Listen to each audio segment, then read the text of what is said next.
xamante ne vraiment ñëpp ngi koy xaar ñëpp ngi xaar bi le match entre le Sénégal ak cette équipe du Brésil. Donc on espère encore une fois une victoire de l'équipe nationale du Sénégal. Je vais venir un peu sur les réactions. Donc Univers Gaïndé est tout à fait d'accord avec l'analyse de Papi Chulo. Donc on devrait la jouer au stade Abdoulaye Wade, Aminata Guène. Voilà. Pape Julle nee na Mamour man je ne suis pas d'accord, les Mauritaniens billahi vont nous sentir. Non, on n'est pas sauvage.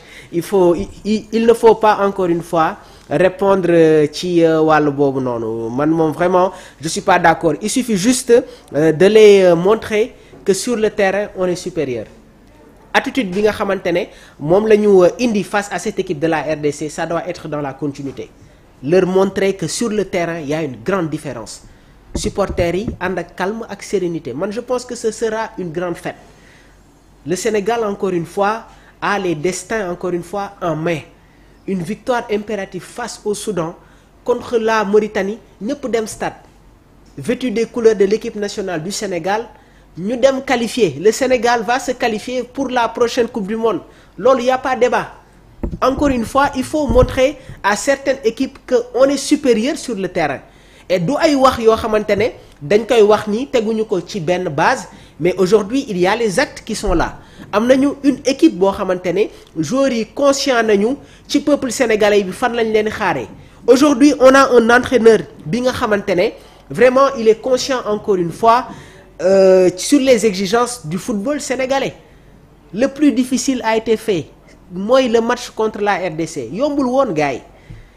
Avant le match gis ngeen tension yi nga xamante ne moom moo amoon ci biir match bi, gis ngeen encore une fois ni match bi demee 2-0 ñu mëne ko Sénégal, kenn yaakaaru ko woon.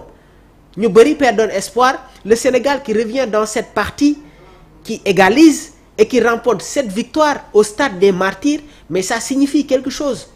Donc les Lions dañu demoon encore une fois en mission commando et ils l'ont réussi, et c'était très important ñu gagné woon match boobu na. Léegi nag man en toute sincérité gars yi, je ne vais pas trop m'attarder sur des polémiques yi nga xamante ne maa ngi koy gis ci voilà yenn recours yi nga xamante ne RDC mi ngi koy bëgg a dugal. Aujourd'hui on a des instances et polémique nag yàgg na am ci football, mais encore une fois football dafa am fenn foo xamante ne foofu la toll.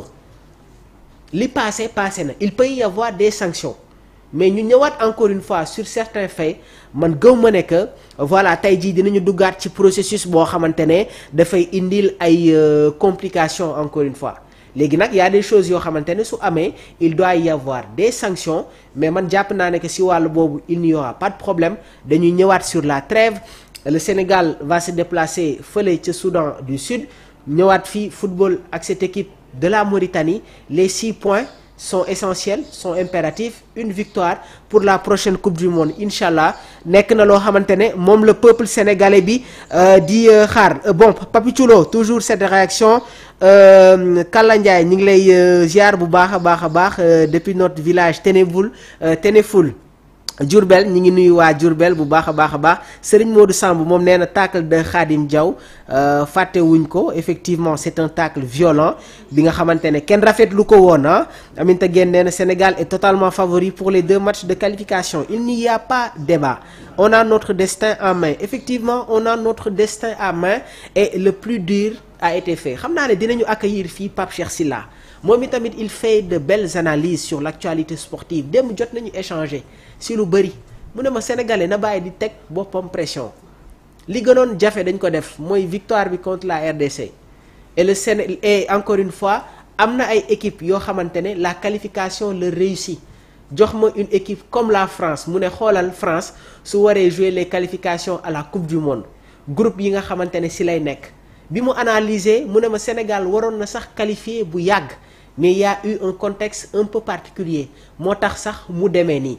Mais nag une équipe comme le Sénégal doo war a gagner une équipe comme le Soudan du Sud ak la Mauritanie pour war a qualifier à la Coupe du Monde ngay ñëw di def ay choses yoo xamante ne voilà. Maintenant loolu nag su amee la responsabilité dinañu xam exactement fan lañ koy situer. C'est pas une pression négative boo xamante ne dañ koy teg aux joueurs, mais tey jii am nañu des professionnels yi nga xamante ne ils savent mesurer l'impact encore une fois ak tey jii le niveau le niveau des exigences bi nga xamante ne moom la leen sénégalais yi di xaare univers. Et surtout Mamour, je pèse bien mes mots, on doit transformer nos stades comme un volcan pour nos adversaires. Les supporters doivent rendre la vie difficile sportivement à tous nos adversaires. Bon, déjà gis ngeen match bi nga xamante ne joué nañ ko contre le Soudan, amoon na ay critiques yi nga xamante ne ñi ngi ko doon lancé à l'encontre de la fédération sénégalaise sur les biais.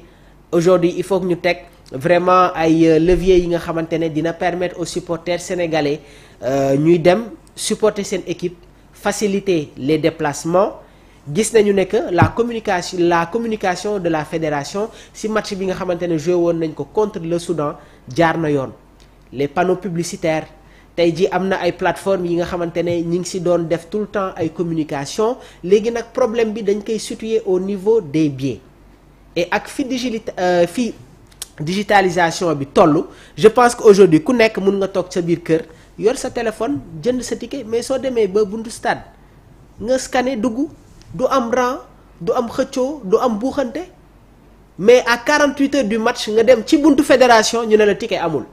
Et à côté il y a le marché noir, nga gis ay revendeurs qui ont des tickets lu war a jar 5000 ñu jaayee ko 10 000, lu war a jar 15000 ñu yokkaat si 10 000. Mais c'est des choses yi nga xamante ne war nañ ko mën a éviter.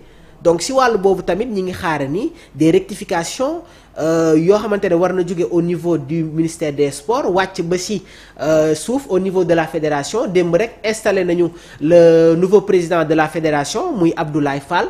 Donc je pense que am na ay mbir yoo xamante ne dinañ ko améliorer si wàllu boobu bu baax a baax a baax. Alors toujours yéen ñi nga xamante ne bon bu ngeen réagir en direct mun ngeen woote sur le 77 259 46 95.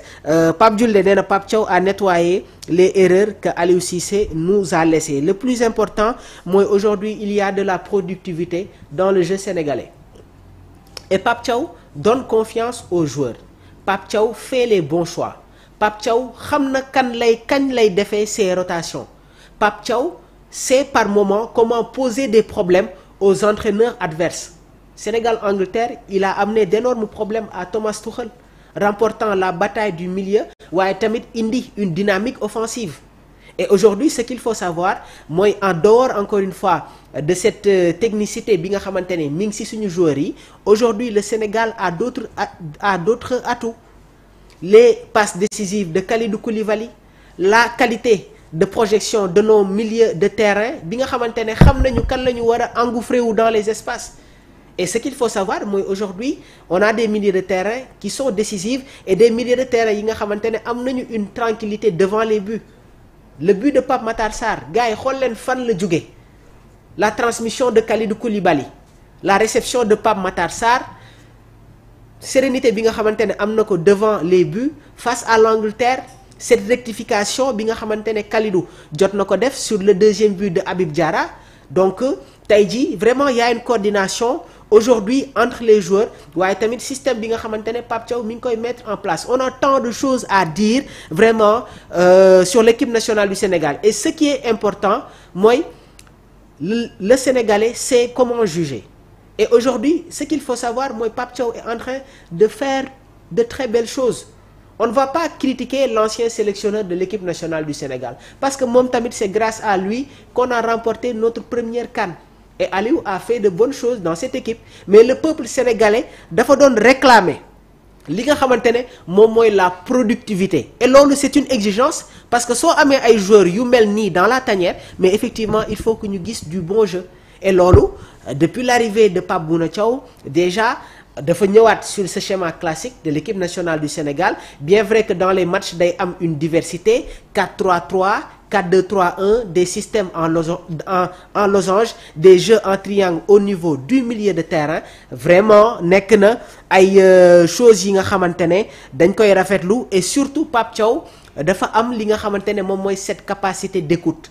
jamono ji nag il est un peu en tournée au niveau international.